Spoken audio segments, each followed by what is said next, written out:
The new director's voice cut through the boardroom, like she owned every molecule of air in it. This is amateur work. She didn't look at me when she said it. She said it to the room, to the 12 people sitting around that table, department heads, senior leads, 2 external consultants we'd flown in from Edinburgh. She gestured at the screen behind her like she was swatting a fly. Whoever built this system clearly didn't understand enterprise-level architecture. We'll need to scrap it and start over. 43 pairs of eyes turned toward me, some with pity, some carefully blank. Marcus from infrastructure stared at his notepad like it held the answers to questions he hadn't asked yet. Nobody said a word. I picked up my pen, wrote nothing, set it back down. Her name was Dara Whitfield. She had been director of digital operations for exactly 19 days. Before we go any further, if you're already feeling the weight of this story, hit that like button and subscribe. I promise you, what Dara didn't know is worth every minute of your time.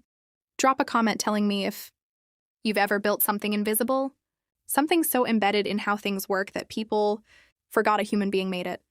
I read every single one. My name is Selene Marsh. I'm not what most people picture when they think systems architect. I don't carry certifications in a leather portfolio or drop acronyms to signal that I belong in rooms like that one. I grew up in a small flat above my grandmother's alterations shop, watching her take other people's clothes apart and put them back together better than they started. She never got credit for that either. The clothes just fit. People assumed they always had. I think about her a lot when I think about what I built at Callaway Group. I joined 8 years ago as a junior integration analyst. The company was hemorrhaging data across 3 legacy platforms that hadn't spoken to each other since 2009. Reporting took 3 days of manual. Reconciliation every month. Compliance checks were done by hand, in spreadsheets, by a team of 4 people who spent most of their working lives copy-pasting between systems that should have been talking automatically. My first week, I mapped the entire failure architecture on a legal pad during lunch. Not because anyone asked me to, because I couldn't look at a broken thing and not see how to fix it. My second week, I showed it to my then manager, David, who stared at it for a long time without speaking. Then he looked up and said 2 words. Build it. No scope document, no allocated budget, no team, just a legal pad, a problem, and a manager who recognized something he couldn't fully articulate. I built it in 11 months.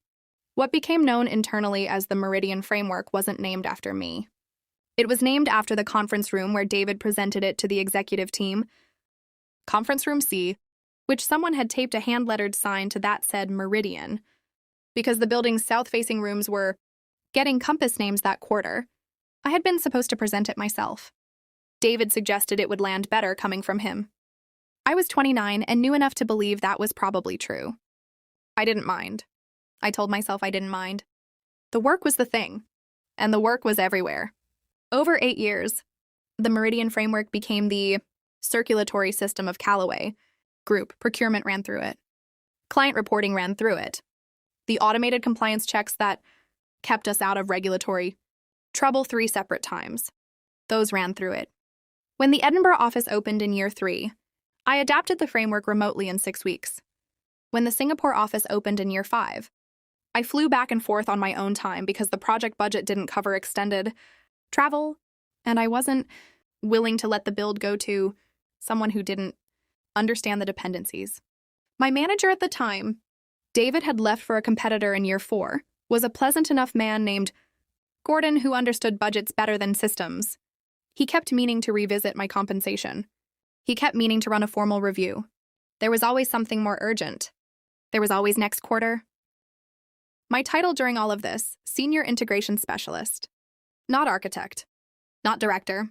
Not lead specialist. I had stopped expecting the title to change. What I had not stopped doing was documenting everything. Every design decision recorded. Every rejected alternative explained. Every risk I flagged logged with the date and the outcome. Every email in which I had said, in plain language, if this dependency is modified without sequencing the downstream systems first, the compliance layer will fail, and here is what that means in practical terms. I had 8 years of records. I had the kind of documentation that only someone who has spent a long time being invisible learns to keep. Not because they expect to use it, but because it is the only form of proof available to people whose names don't appear on the work they do. When Dara Whitfield was announced, recruited externally, introduced in a company-wide email as a transformational leader with a track record of modernizing legacy infrastructure, I read the language twice. Legacy infrastructure. That was mine. I gave her the benefit of the doubt. I spent a weekend preparing a briefing document. 47 pages. System maps, dependency chains, decision logs going back to the original build. A plain language summary at the front for anyone who found the technical sections heavy going. I left it with her assistant on her third day with a note that said I was available whenever she wanted to connect. She never responded. On day 8, I sent a follow-up. Polite, 1 paragraph. Still available whenever was convenient. Nothing. On day 12, I saw her in the corridor outside the server room with 2 people. I didn't recognize consultants. I would learn from a firm called Arcturus Digital that she had worked with at her previous company. They were taking photographs of the rack infrastructure. One of them was writing in a moleskin. The other was frowning at a tablet like the numbers on it personally offended him. I said hello. She glanced up, smiled the way people smile at furniture they are deciding whether to keep, and turned back to her conversation. I kept walking. On day 19, she stood at the front of the boardroom and called my work amateur. What Dara Whitfield did not know, could not have known, because she had not read 47 pages and had not asked a single question in 19 days, and was that the system she was describing as amateur was currently processing 340,000 data transactions per day across 11 integrated platforms. It had a 99.97% uptime record over 3 consecutive years. It had been quietly nominated for an industry architecture award by a former auditor who had encountered it during a compliance review and written in his notes that he had never seen a single architect build of this complexity perform this reliably. She also didn't know that I had a copy of every slide in her presentation before she finished presenting it. Marcus had forwarded it to me that morning, thinking I already knew what was coming. I had not known, but I had read it in 20 minutes in the car park before walking into that boardroom, and I had made a decision before I sat down. I was not going to defend myself in that room. I was going to let her finish, and then I was going to be very, very patient. I left the boardroom that afternoon and did 3 things.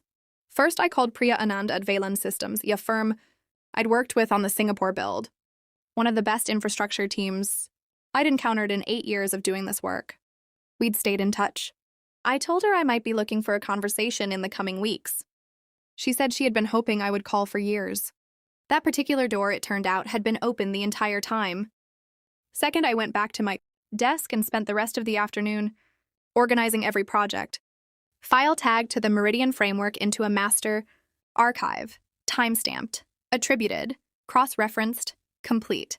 I included the original legal pad notes, which I had photographed and uploaded in year 1 because even then, some part of me understood that the things most likely to disappear were the things that proved the work had a beginning. Third, I sent an email to Gordon. Not to Dara, to Gordon, and flagging that I had heard the incoming director intended to recommend replacing the framework, and asking whether a formal risk assessment process would be conducted before any core infrastructure changes were approved. I kept the tone collegial and precise.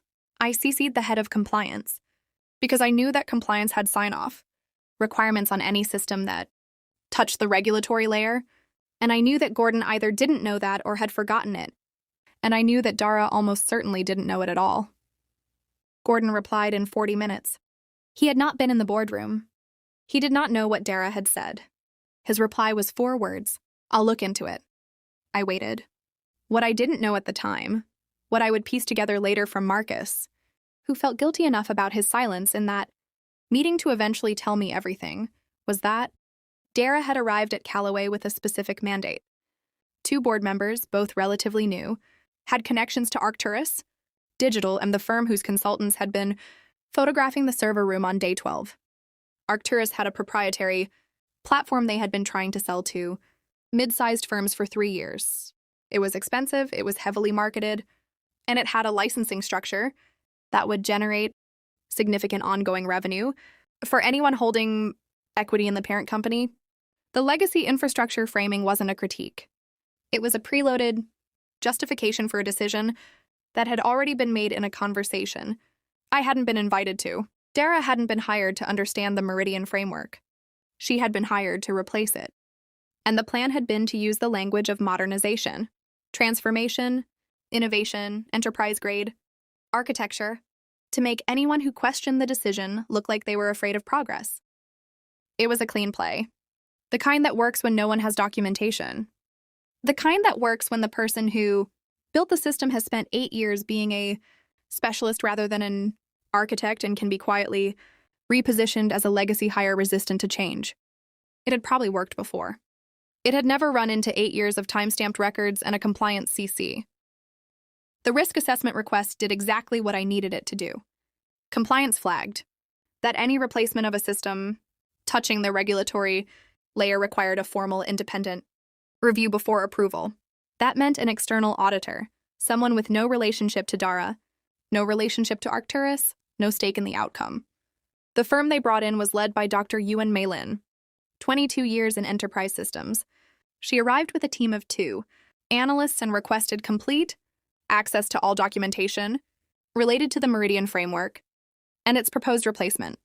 I made sure she had everything, not just the technical files, the decision logs, the risk flags, the emails where I had warned in writing what would happen if specific dependencies were modified without sequencing, the Singapore build reports, the Edinburgh adaptation, the compliance incident from year 6 where the framework had caught a data mismatch that would have triggered a regulatory fine of approximately $1.4 million, an incident that had appeared in internal records as system alert, resolved with no further attribution. I also included Dara's presentation deck, the full version, including the speaker notes. The speaker notes contained the phrase amateur architecture twice. I didn't highlight it. I didn't annotate it. I placed it in the folder in the same format as everything else and let Dr. Yuan's team find it the way you find things when you are actually looking. They spent 9 days in the building. On the 10th day, Dr. Yuan asked to meet with me directly. We sat in one of the smaller meeting rooms. She had a printed copy of my original system map, the one I had drawn on a legal pad in my first week, photographed and uploaded 8 years ago. She set it on the table between us and looked at it for a moment before she looked at me. "You built this yourself?" she asked. "With support from the infrastructure team on the physical installation," I said. "The architecture and integration logic were mine." She was quiet for a moment. "Do you know what this would be classified as under current industry standards?" I knew. I had known for years. But I waited. "This is a Tier 1 enterprise integration framework," she said. "The kind of system that typically requires a dedicated team of 6 to 8 architects and 2 to 3 years to build. You built the first functional version in..." She checked her notes. 11 months, I said. She looked at me over her reading glasses. Something shifted in her expression. Not surprise exactly, but the particular recognition of someone whose suspicions have just been confirmed. She wrote something down. "I have a few technical questions," she said. "I suspect you'll have very specific answers." I did. The formal review report was delivered to the board 4 weeks later. I wasn't in the room. I didn't need to be. Marcus called me that evening. He had been in the room. He'd been asked to attend as head of infrastructure. His voice was the voice of a man who had watched something large and slow and inevitable arrive exactly when it was always going to arrive. "They're not replacing the framework," he said. "I know." A pause. "How did you know?" "Because the framework works," I said. "And Dr. Yuan is not the kind of person who writes reports that say otherwise." Marcus was quiet for a moment. "The Arcturus platform? Dr. Yuan's team found it doesn't support our compliance architecture. It would require a full rebuild of the regulatory layer from scratch. 18 months minimum, assuming no complications. Estimated cost?" I heard papers rustling. $4.2 million. Before licensing. "The annual licensing fees are structured as a percentage of transaction volume," I said. "At our current volume, that's approximately $800,000 per year, escalating." Silence. "The board didn't know about the licensing structure," Marcus said carefully. "I know they didn't." "Mara," another pause. "How long have you known all of this?" "Long enough," I said. "How is Dara?" The silence that followed that question was a very particular kind of silence. "She's been placed on a performance improvement plan," he said finally. The 2 board members connected to Arcturus have recused themselves from the infrastructure committee pending a conflict of interest review, he exhaled slowly, and Aldous wants to meet with you. Thursday if you're available. Directly, not through Gordon. Aldous was the chairman. In 8 years, I had been in the same room as him 4 times. He had never initiated a meeting with me. Tell him I'm available Thursday, I said. I spent the days before Thursday doing something I hadn't done in a long time. I wrote down what I wanted. Not what I thought was reasonable to ask for. Not what I thought they might be willing to give. What I actually wanted, in plain language, the way I wrote system requirements, specific, measurable, non-negotiable. I wanted my name on the work. Every system map, every internal document, every external filing that referenced the Meridian framework. I wanted the Architecture Award nomination resubmitted with correct attribution. I wanted the record to be accurate. I wanted to build the next version. Not consult on it. Not advise a team building it. Build it myself, with a team I selected, under a title that reflected what I had actually been doing for 8 years. I wrote it down. I looked at it for a long time. Then I put it in my bag and went to bed. The board meeting was quieter than I expected. Aldous sat at the head of the table. 3 other directors, no Gordon. No Dara, a glass of water in front of each of them that no one had touched. Aldous looked at me with the expression of someone doing careful arithmetic. We owe you an apology, he said. And an explanation, though I want to be honest with you. I'm not certain the explanation makes the apology adequate. I had prepared for defensiveness. For the particular discomfort of institutions, acknowledging what they should have, acknowledged years ago. I had not prepared for this. I didn't say anything. I let him continue. The Meridian framework has been the operational backbone of this company for the better part of a decade, he said.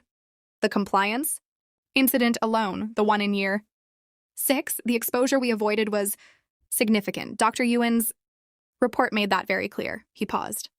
The fact that its architect has spent that decade as a senior integration specialist is something I find genuinely difficult to justify. I won't try to. The room was quiet. What would it take, Aldous said, for you to stay? And to keep building? I opened my bag. I took out the piece of paper. I set it on the table. 2 things, I said. I walked them through it. Attribution first, every document, every filing, the award nomination. My name in the authorship field of everything I had built. Not a gesture. Not a footnote. The actual record corrected. Then the role. Chief Systems Architect. A team of my choosing. A budget that reflected what the work actually required. The mandate to build the next version of the framework the way it should have been built the first time, if I had ever had the resources the first time deserved. Aldous looked at the paper. He looked at the other directors. He looked back at me. Done, he said. Dara Whitfield left Callaway Group 6 weeks later. The performance review had not resolved in her direction. The Arcturus conflict of interest review produced findings I was not privy to. I didn't follow what happened after she left. I had other things to do. The Meridian framework was formally redocumented with my name in the authorship field of every record going back to year 1.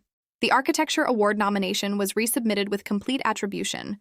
4 months later, we won, the first time in the award's 11-year history that the systems integration category had gone to a solo architect. Priya at Valian, Systems sent flowers.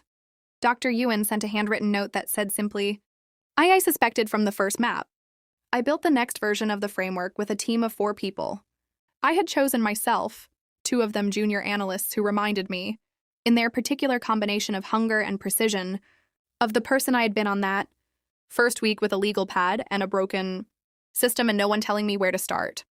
It took 14 months. It was better than the first. Not because I was more talented than I had been at 29, but because I finally had the title, the budget, and the authority to build it the way I had always known it needed to be built. My name was on the door of the office they gave me on the 14th floor. My name was in the code, in the records, in the formal documentation, of every structure and every decision, and every invisible load-bearing wall that had held the company up for 8 years while no one asked who had put it there. One morning, about 3 months into the new build, one of my junior analysts, a young woman named Therese, who had a habit of asking exactly the right question at exactly the right moment, looked up from her workstation and said, Can I ask you something? Her alwayser, I said. When they called it amateur work in that meeting, why, what did you feel? I thought about it. I thought about my grandmother's shop, about clothes that fit so well people forgot someone had made them fit, about the particular invisibility of work that holds everything else up. Certainer, I said. She looked at me. For certain of what? That they'd find out, I said, revengefully. They always find out, Therese nodded slowly, like she was filing that away somewhere useful. Good. She should. If this story stayed with you, hit that like button and subscribe. Have you ever built something that someone tried to erase? Tell me in the comments. I read everyone.